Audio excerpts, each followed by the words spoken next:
وقالوا إن نتبع الهدى معك نتخطف من أرضنا أولم نمكن لهم حرما آمنا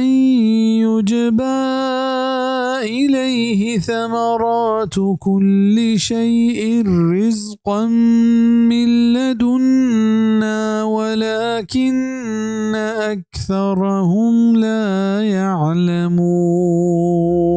وگوشتش کہ آگا ماتی ہمراہیا تشکے راہا بیزیریں گوڑا ما چانپک بیں چوتی زمین نا زانا ما آیا دل جمع حرم جاگہ ندا تگت کہ چا ہرچ گورا آئینی نیمگا ہرچ وڑے نیوک چمے نیمگا پا ورگا آرگ بنت پلگیشتر مردم سرپد نبنت. مکہ عرباں وتی ایمان نیارگ سبب ہمیں بیان کت کہ مارا ترسی کہ اگر ما ایمان بیاریں گوڑا ایدگ مشرکین عرب میں زمین نہ براں وہ میں سر ظلم کنا وما آئینی دیمہ داشت نہ کنے. اللہ اشی رد کت کہ آئینی حبر ردیں پرچہ کہ مکہ ما ایمنی جاگہی جوڑ کتگ او دا کس خون ریزی کتنا کا بائدنت کہ آیا میں احسان یاد بیانت کہ ما آئینی سرا کتگا کہ ہر چوہدہ آئینی نیمگا ہر چوڑے نیوک کیت